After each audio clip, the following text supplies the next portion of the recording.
Ini curhat tentang keadaan rumah tangga. Tentang keadaan suaminya yang seakan-akan lebih memprioritaskan keluarga besarnya daripada rumah tangganya.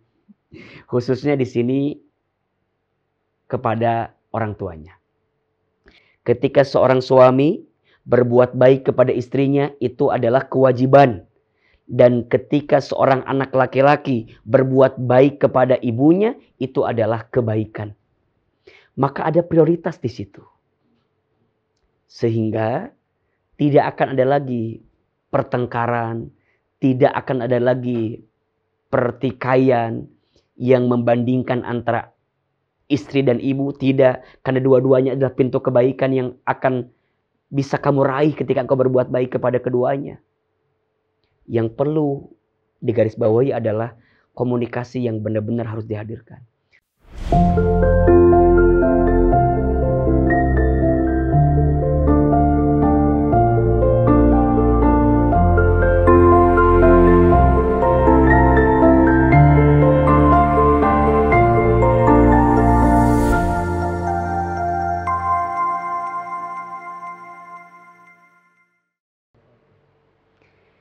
Ya Nabi, salam alaika. Ya Rasul, salam alaika. Ya Habib, salam alaika. Salawatullah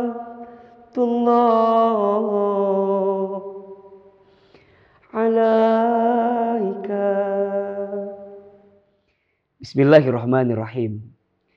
Assalamualaikum warahmatullahi wabarakatuh. Alhamdulillahirabbil alamin. Alhamdulillahilladzi anzala as-sakinata fi qulubil mu'minin liyazdadu imanan ma'a imanihim. Asyhadu an la ilaha illallah wa asyhadu anna Muhammadar Rasulullah. Allahumma sholli ala sayyidina Muhammadin sallallahu alaihi wasallam wa ala alihi wa sahbihi ajma'in.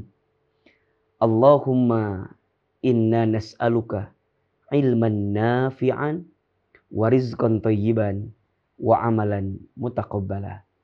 Amin ya rabbal alamin, amma ba'du.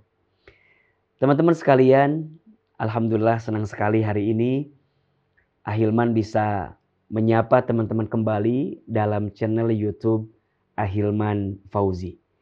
Dan kita kembali bertemu dalam program Tanya Hati.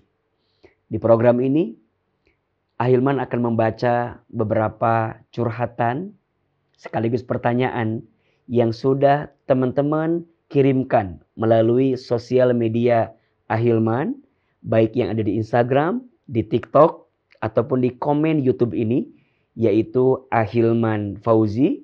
Insya Allah setiap episodenya kita akan membaca pertanyaan dari teman-teman semua. Kita akan jawab dan kita akan coba berikan nasihat, masukan yang semoga setiap apa yang kita hadirkan bermanfaat, khusus untuk yang bertanya dan umumnya untuk teman-teman yang barangkali pertanyaannya atau curhatannya relate dengan kehidupan teman-teman. Baik, kali ini saya mendapatkan pertanyaan dari seseorang melalui Instagram saya. Izin saya bacakan pertanyaannya. Assalamualaikum. Waalaikumsalam. Saya Dian dari Tangerang. Saya ingin curhat tentang keadaan saya dan suami saya. Berarti ini bicara tentang keadaan rumah tangga ya. Alhamdulillah, saya sudah berumah tangga selama 6 tahun. Dan Allah telah berikan kami 1 anak. Dalam rumah tangga kami alhamdulillah, suami saya sangat baik dan sayang dengan kami berdua. Tapi kadang suami saya tidak terbuka urusan keuangan, terutama ketika dia memberi kepada keluarga besarnya, khususnya kepada orang tuanya. Kadang saya merasa kebutuhan saya belum tercukupi, tapi suami saya lebih memilih dan sering memberi kepada keluarganya. Bagaimana sikap untuk saya bisa menghadapi kondisi rumah tangga yang seperti ini ya Ustadz? Terima kasih. Baik, terima kasih Mbak Dian yang sudah mengirimkan pertanyaannya kepada kami. Ini curhat tentang keadaan rumah tangga. Tentang keadaan suaminya yang seakan-akan lebih memprioritaskan keluarga besarnya daripada rumah tangganya. Khususnya di sini kepada orang tuanya. Pertama, yang harus kita pahami bahwa yang namanya rumah tangga itu menyatukan dua aku menjadi satu kita.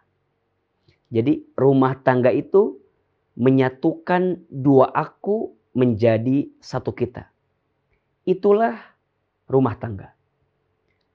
Artinya ketika kita berumah tangga, kita sedang menyatukan satu visi, satu tujuan, satu jalan yang tentu jalan itu ingin mengundang datangnya keberkahan di rumah tangga kita. Maka kalau ada yang bertanya, apa tujuan kita berumah tangga? Tujuannya ada 3. 1, meraih berkah. 2, menggapai jannah. Dan yang ketiga, menyempurnakan ibadah. Ada 3 tujuan rumah tangga. 1, meraih berkah. 2, menggapai jannah, menggapai surga. Dan yang ketiga, menyempurnakan ibadah. Maka artinya, ketika kita berumah tangga, apa yang kita lakukan di rumah tangga itu memang aktivitas yang ingin mengundang datangnya keberkahan dari Allah. Aktivitas yang setiap saatnya itu berpahala ibadah di hadapan Allah.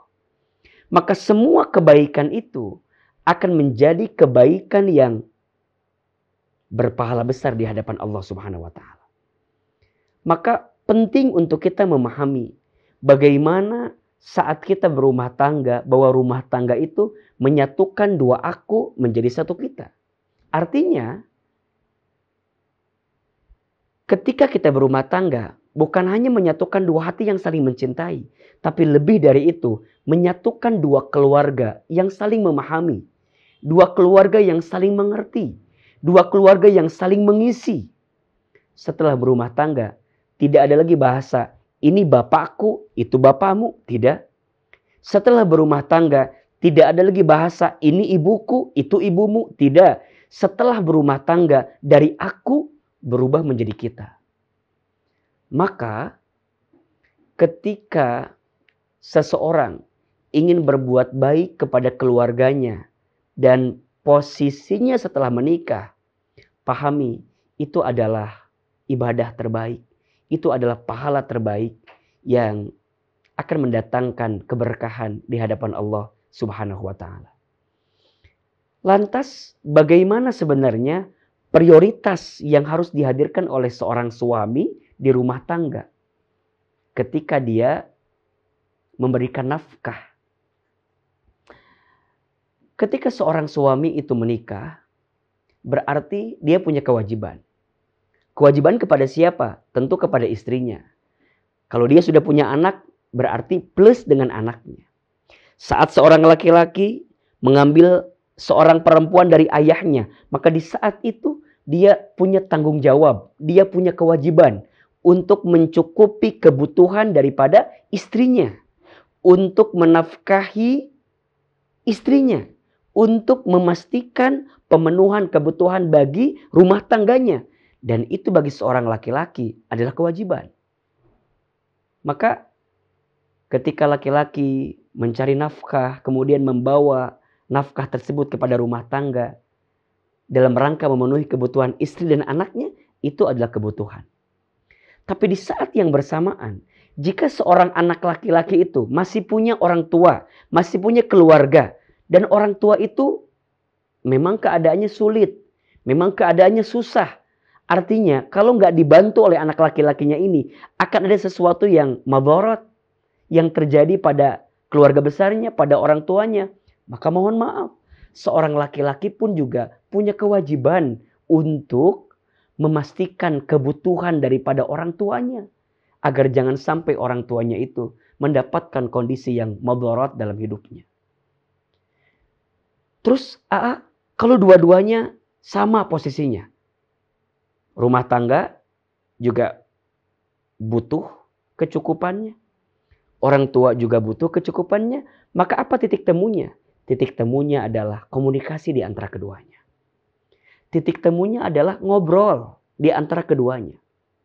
Seorang suami itu menjadi qawwam, menjadi pemimpin yang bisa menyampaikan kepada istrinya tentang keadaan orang tua kita yang memang membutuhkan bantuan dari kita, yang memang membutuhkan perhatian dari kita. Maka seorang istri jangan cemburu kalau ada anak laki-laki daripada ibunya, kalau ada di antara suamimu yang memperhatikan orang tuanya. Apalagi memang keadaan orang tuanya susah, keadaan orang tuanya sulit. Seorang istri jangan cemburu. Seorang istri jangan merasa kalah dan lemah dengan keadaan itu. Karena disitulah kita bisa menemukan kebaikan daripada rumah tangga kita. Boleh jadi keberkahan rumah tanggamu itu hadir ketika suamimu memberikan perhatian kepada orang tuanya. Ketika suamimu menyisihkan sebagian rezekinya untuk mencukupi kebutuhan keluarganya. Jangan cemburu. Jangan merasa kalah. Jangan merasa juga kita itu menjadi dinomor duakan gitu. Jangan. Karena itu adalah pintu keberkahan yang Allah siapkan untuk rumah tanggamu. Ketika ada seorang anak laki-laki, yaitu suamimu, masih berbuat baik kepada orang tuanya. Akan tetapi catatannya barangkali seorang suami, ketika engkau ingin memberi kepada keluargamu, ketika engkau ingin memberi kepada orang tuamu, pastikan nafkah untuk istrimu sudah terpenuhi. Kebutuhan istrimu sudah terpenuhi. Karena ingat, ketika seorang suami berbuat baik kepada istrinya, itu adalah kewajiban. Sedangkan seorang anak laki-laki berbakti kepada orang tuanya, itu adalah kebaikan. Saya ulangi. Ketika seorang suami berbuat baik kepada istrinya, itu adalah kewajiban. Dan ketika seorang anak laki-laki berbuat baik kepada ibunya, itu adalah kebaikan. Maka ada prioritas di situ. Sehingga tidak akan ada lagi pertengkaran, tidak akan ada lagi pertikaian yang membandingkan antara istri dan ibu. Tidak, karena dua-duanya adalah pintu kebaikan yang akan bisa kamu raih ketika engkau berbuat baik kepada keduanya. Yang perlu digarisbawahi adalah komunikasi yang benar-benar harus dihadirkan. Termasuk juga nasihat untuk orang tua, untuk ibu. Jika anak laki-lakimu sudah menikah, berikan dia kelapangan, keleluasaan untuk bagaimana mengelola rumah tangganya. Kita boleh minta sama anak kita, tapi jangan istilahnya jangan menyiksa, jangan memaksa kepada anak kita. Sehingga anak kita berada pada posisi dilema gitu. Untuk memilih antara rumah tangganya dengan orang tuanya, jangan. Kalaupun kita mau meminta secukupnya, sewajarnya. Dan jangan juga seorang ibu membandingkan istri anak laki-lakimu dengan dirimu, karena pasti berbeda. Ya, pasti berbeda. Nabi SAW menyebutkan anak laki-laki memang sampai kapanpun adalah milik ibunya. Ya, jadi seorang anak laki-laki sampai kapanpun dia bertanggung jawab kepada ibunya. Dan anak perempuan sebelum dia menikah, dia bertanggung jawab kepada ayahnya, tapi setelah menikah, maka berpindah dari ayah kepada suaminya. Tapi ingat, walaupun seorang anak laki-laki sampai kapanpun milik ibunya, tapi catatannya adalah, ibu yang baik pasti akan mengajarkan anak laki-lakinya untuk sayang kepada istrinya. Sehingga pada akhirnya, tidak ada perbandingan antara ibu dan istrimu. Tidak ada perbandingan antara ibumu dengan istrimu. Karena dua-duanya adalah pintu kebaikan yang Allah hadirkan. Mudah-mudahan yang bertanya bisa lebih lapang hatinya. Yang bertanya bisa lebih ridho dengan keadaannya, tanya sama suamimu, terbuka dengan suamimu. Jika perasaan ini adalah perasaan yang tidak kamu sukai, sampaikan kepada suamimu. Agar suamimu mengerti bahwa selama ini kamu tuh ada sesuatu yang kamu pendam dengan kebiasaan suami yang lebih fokus kepada keluarga besarnya. Kalau ada kebutuhanmu yang belum tercukupi, sampaikan kepada suamimu. Kalau ada kebutuhanmu yang belum terpenuhi, sampaikan kepada suamimu. Khawatirnya suami kita menyangka semua sudah baik-baik saja gitu. Sehingga suami kita bisa ngasih kepada keluarganya. Padahal kamu punya perasaan yang terpendam kepada suamimu. Padahal ada kebutuhan yang belum tercukupi daripada suamimu. Insya Allah jika komunikasi itu berjalan dengan baik, kamu bisa mendapatkan kebaikan. Dan kamu pun akan bisa menjalani rumah tangga dengan penuh kedamaian, dengan penuh kelembutan. Insya Allah semua ada jalannya. Insya Allah semua ada hikmahnya. Doakan suami agar dia tetap baik kepada orang tuanya dan dia tetap bertanggung jawab kepada kita sebagai istrinya. Insya Allah rumah tangga kita akan bisa mendapatkan kebaikan. Dan jangan takut ya. Memberi kepada orang tua, memberi kepada keluarga, itu adalah pintu keberkahan yang Allah akan gantikan dengan balasan yang tentu akan lebih besar daripada apa yang dikeluarkan. Karena berbuat baik kepada orang tua itu disebut dengan ihsan. Ihsan itu yang akan membalasnya adalah langsung Allah Subhanahu wa ta'ala. Semoga bermanfaat dan semoga bisa menjadi pelajaran serta hikmah yang bisa menguatkan kehidupan kita, khususnya dalam menjalani rumah tangga kita. Terima kasih banyak dan sampai jumpa di episode Tanya Hati selanjutnya. Kita akan kembali membaca beberapa pertanyaan dari teman-teman sekalian. Jangan lupa yang mau curhat, mau bertanya, boleh langsung saja kirim ke sosial media Ahilman Fauzi, baik di Instagram, di TikTok, ataupun di YouTube. Barakallahu fikum. Mohon maaf lahir dan batin. Yang benar semua dari Allah. Yang salah dari AA yang tentu banyak kesalahan. Wabillahi taufik wal hidayah. Wassalamualaikum warahmatullahi wabarakatuh.